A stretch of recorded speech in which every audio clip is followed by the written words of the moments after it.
they would like to know, okay, about Al-Manahil and what it does and the kind of business that you run.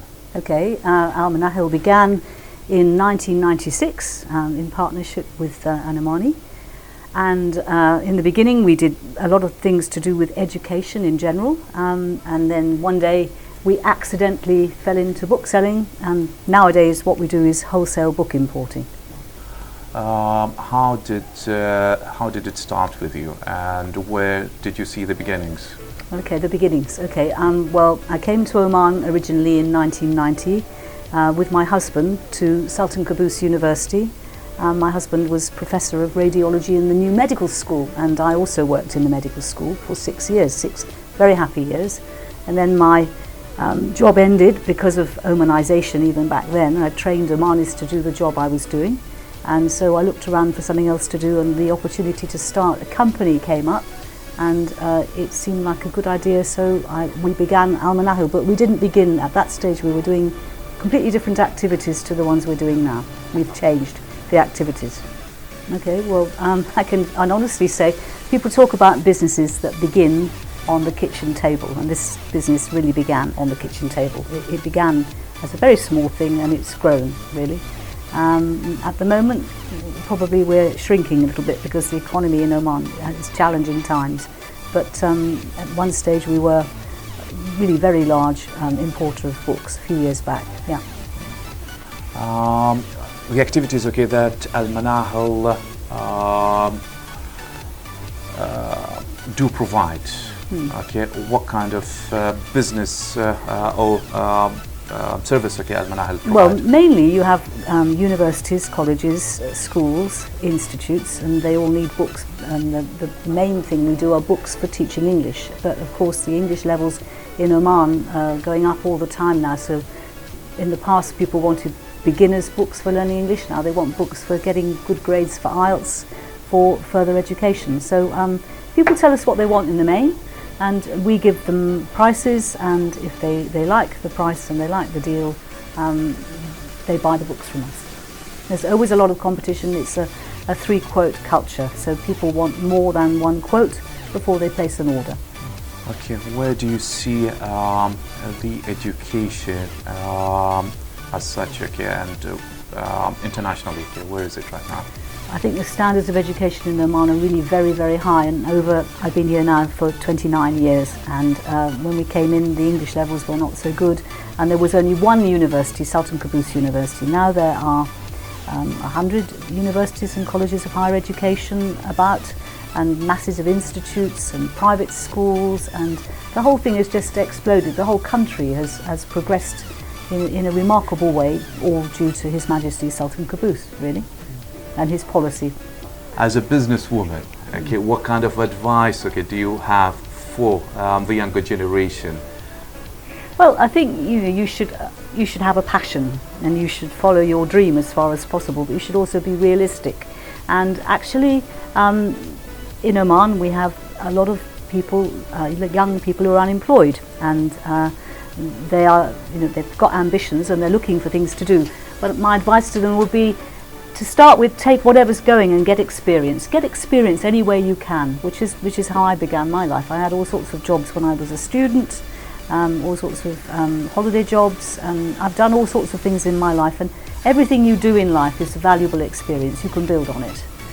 So don't sit around just waiting for that one thing, and that one thing will come. If you have a dream and you want it badly enough, it comes. That's what I would say. Your marriage status, kids, spouses. Okay. When I came to Oman, I came with my husband. Very happily married with him for 40 years. And he died here in Oman, and he's buried here. He died 3 years ago. And Oman is now my home. I don't have any children. My husband has children from his first marriage, but I've got family. I'd call them family here in Oman, because I've got many Omani friends, and I feel very much part of society here, really. Yes. I don't speak Arabic. Ma araf Arabi zain bas kam kilma, but that's usually not a barrier because most Omanis nowadays speak very good English, like Bada here, so it's not an issue. the achievements, okay, with Manahil, okay, what Manahil have achieved since it started? Well, it started from nothing and it's got to where it's got. We've got accounts with about 100 different publishers around the world, and we are well known in the community. We've got a good reputation, which is hard, it's hard won and easily lost always in life. I have, I think, a lot of other things I do outside the company, which which perhaps should be mentioned. I run the British Business Forum here, which is an opportunity for networking, and it's run through the British Embassy. And currently, since the death of my husband, I've been campaigning for something called palliative care in Oman, so I'm working quite hard on that one. I get asked by all sorts of people to act as an advisor for different things going on here, and that takes up a lot of my time. So Manahil is one of the things that I do, and as I get older I do probably more of the other things, which I think are, very, very, I think very interesting and hopefully help Oman. If you had the chance, okay, and met His Majesty the Sultan Qaboos, what will be your message?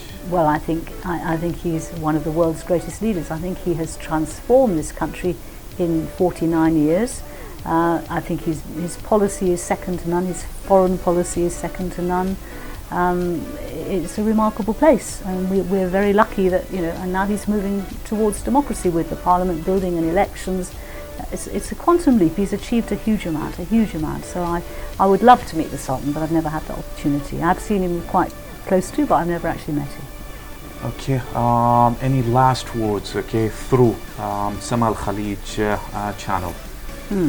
Well, I suppose because this is going out around the Gulf region, if you haven't been to Oman, some people won't have been to Oman, come to Oman. It's a fabulous country. We've got lots to offer. It's a very hospitable country.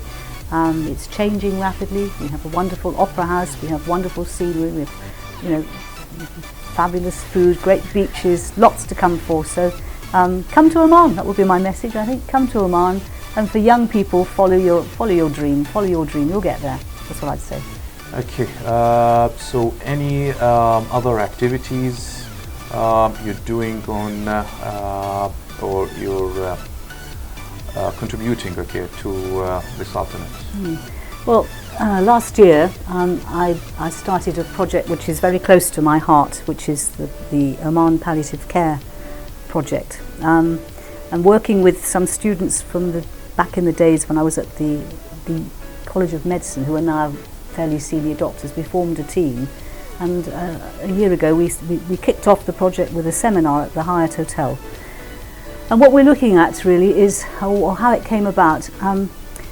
When people are terminally ill at the end of their lives, in Oman at the moment they mostly are in hospital. They're not at home. They're not encouraged to be at home. It's rather difficult for them to be at home because there's not the support service for them to be there.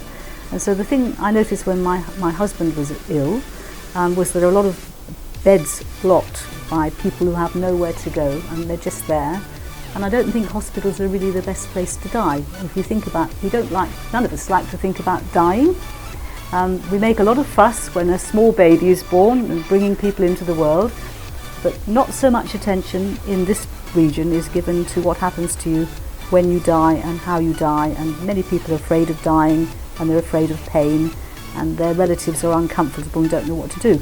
So we've kicked off with a project just to raise awareness and to get some changes in legislation, and we've got the support of the Ministry of Health. We've got actually the support of absolutely everyone, because everyone sees that this is something that needs to be done. So that is the thing that I'm working on most now in my spare time, and it's moving slowly with the help of King's College London, who kicked off the programme with us last summer. Yeah.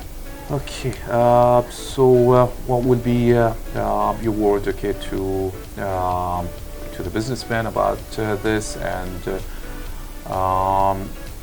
the people that need help and support dealing with the elderly? Well, we have some very active charities already doing very good work in Oman, like Dar al-Atta, and so there are people working with people who have hardship situations in Oman already, and they're interested in this projects too I think. I think that we see the first goal is just to educate and raise awareness for people, and then when the awareness is there, then gradually you can introduce the things that will support actually people dying in the community, which means you need community nurses, which means you need equipment that's available for people at home if they want to be at home, and of course we've got an ageing population in Oman. Although it's still skewed towards the younger population, there's a growing ageing population here, so it's a very real issue. And of course you just look to the West, if you look to Britain and the provision for palliative care in Britain and how it takes many different forms, and I would encourage anyone who's interested in the subject, either because of personal experience or because they know have friends or whatever, to Google and look it up and see what they find out, and approach us if they're interested. Thank you very much. They would like to pass on their gratitude for having them and sparing some of your time. My pleasure. Thank you very much.